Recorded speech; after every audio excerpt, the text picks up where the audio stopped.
Hello, everybody. Welcome back to the Everything Entertainment podcast. I'm your host, Jalen Bullock. This is my co-host, Isaac Reynoso. And today we are joined by some guests from the esports club. Starting over here, could you please introduce yourself? Hi, I'm Matthew Murrell. And I'm Tyler Tomooka, or Tiller. So, what are your gamer tags, and do they have like a origin story behind it? My gamer tag is Gengar279. My origin story is that I just wanted to change my name up for Halloween, and I was like, hey, what's a really cool ghost-type Pokemon? I thought Gengar, and then I was like, I can't just have that be the tag. I want some numbers afterwards, so I just picked up 3 random numbers off the top of my head, and the name has stuck ever since. The story behind mine is kind of funny.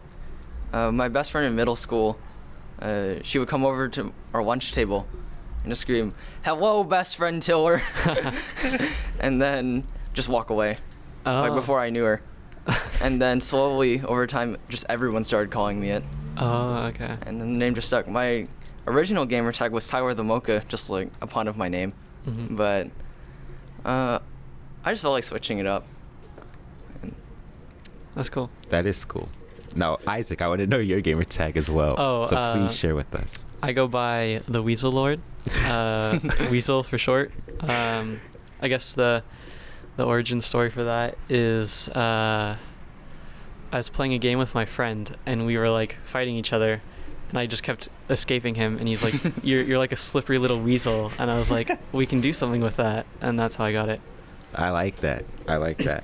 And then, so you guys all are on the Smash team, correct? Yes. So what are your like main characters in Smash? And like, I know a lot of Smash characters will like have alternate like versions of them. So like, just go into like explain. Do you use like the main or like an alternate of the main? Well, my main is Rob.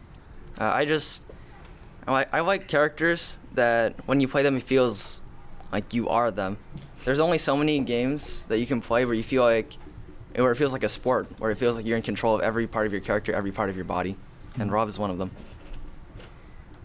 I play Cloud. I really like his style of play, his rush down, his fast options. He's good out of shield, and I feel like the character fairly fits my personality. Oh, me. I play Wolf. He hits hard. Yeah. That's really all you need. he can be flashy sometimes. Yeah. Hit, go, boom. Yeah. And so kind of going off that, do you guys have any secondaries, and how do you determine who you're going to use in like a match? I have 2 secondaries. I play Byleth and Diddy Kong. The way that I determine who I play, I usually go with Cloud first, just to feel the water, see how their playstyle is, and to see who they play. And depending on that, for example, if they play a short-range character, I will probably switch over to Byleth, which has a lot more range and can punish those options more often. And if I feel like just going bananas, I'll go Diddy Kong. Yeah, for me, it's kind of a running joke that I don't play anyone besides Rob. It's like, if I beat you with someone that isn't him, that's a red flag. For me, I started playing King DDD, and like Bayonetta, and I kind of switch based off of like, if they're heavy and I can juggle them a lot, I'll switch to Bayonetta, and then King DDD if they can like hit hard and I want to survive long, because he's quite heavy. But yeah. Continuing off that and like tactics, of choosing your matchups, how do you guys like practice? Like, do you guys practice like together, like facing each other, or is like, how does practice work? The biggest form of practice that we do is, it's literally VOD review. You take a replay, you put it on the screen, then you have like 8 people staring at the screen telling you what you did wrong. But for execution, that's almost 100% on our own. It's on you to figure out how to do your combos, how to get your movement down 100%, because the margin of error for your tech is so small. Only thing I can really add to that is watching guides of character-specific things. For example, there's Peach with a lot of high-tech things that you can do with her float that requires a lot of research and practicing in training mode for extensive periods of time to be able to master. Yeah, pretty much what they said. And I like playing against them because they're both really good. So it makes me better. You make us better too. Thank you. Aw.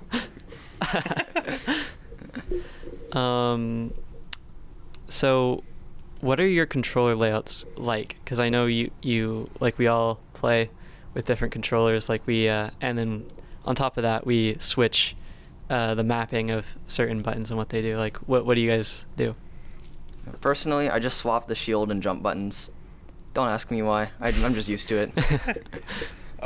All that I really changed on my controls is switching over the second analog stick over to normal attacks instead of smash attacks, since I find smash attacks to be a lot easier to execute with just the A inputs than the C stick.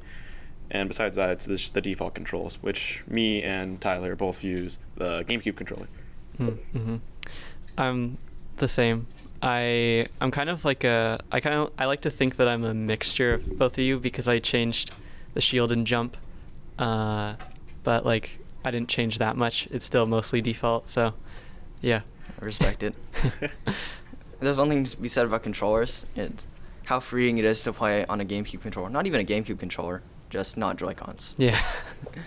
Please, if you play Smash Bros, don't play Joy-Cons. When you play Joy-Cons, it's like playing football with a crutch. It's not. Yeah. It's not the same. I'd argue that's worse.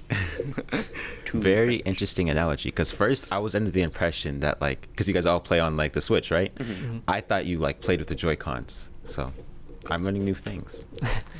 And then our next question. Well, first I want to start off with Matthew. Until recently, you were undefeated, never lost a round. So. That was true up until last Wednesday. I took my first loss, but thankfully my two wonderful teammates were able to help us take our School of Tech to a win. Yay, power of friendship and stuff. But overall, if I'm correct, you guys as a team are like overall undefeated. Is that correct? Oh, yeah. Like record-wise. That's insane. Within the current season, we are undefeated. That is crazy. So how does it like feel to be undefeated? It feels really nice knowing that the time we've put into this game is paying off and showing that we have put more effort into our practice. It's amounting to something. Mm-hmm. Something that we talk about a lot is performing well so that the school will recognize us and we can actually get like more resources and stuff for our club and all that. Yeah. For example of that, we ordered some monitors back in September. If anyone is hearing this, can get back to us on that, please. It's March now. We would really like some monitors. We're stuck with a TV that Mr. Woodbury kindly brings over and the projector. Please hear us. We'll make sure your message is relayed. Thank you. So moving on, are there any games that you guys play outside of Smash that kind of help with things that you can kind of relate or bring back into it? Maybe like strategy, reaction time, stuff like that. I wouldn't say there's other games we play, but we both do Taekwondo, and it's like a little unnerving how close Smash is to like real fighting or fighting games in general. Yeah. Because usually martial arts are about how to derive power, how to have focus, but as soon as you get on the sparring floor, it just turns into a game, and that's what Smash is. Just tactics, baits, and just overall execution on things. Like just adding on to what Tyler was saying. Yeah, I could definitely see that. Interesting. Taekwondo and Smash Bros. Isaac, is there anything you like to do? No, I just play Smash a lot. Okay, and we already know you guys are undefeated, but going forward, what are the long-term like goals? Win. I like that. Just win. Amazing long-term goal. I would say I'd like to bring esports to the same level that like chess is, where chess is a very respected game all around. People go to the World Championship. It is a sport in Europe and other places, but esports don't get the same recognition. And I think as generations come and go, it's going to naturally happen. But I'd like to spearhead it. Yeah. Long-term goal, championships, hopefully. That's what I would like to see. That'd be cool. So next question is, how's it felt to all of us to play as a team? It's felt really rewarding because I've known both of you for a long time, and being able to have us three together, in, for lack of better words, trash bozos, it's been really rewarding and it's a lot of fun. It's kind of hard to like have a one-on-one game be a team event, but Play Versus has made it work. Yeah, I really like the incorporation of like the team, because we can really like help each other get better and like support each other, and like a lot of like the morale boost and stuff like that. I've gotten a lot of that from you guys during matches, and yeah. The team is really codependent on each other, I think. Yeah. Without you guys, we probably wouldn't. I wouldn't be where we are. Where I am. I just like your guys' like camaraderie and like how much you guys like each other. Yeah, he's all right. So our last question for you guys is like, is there anything else you guys would like to add? Is there anything else we should know about, the esports, not only team, but the esports world?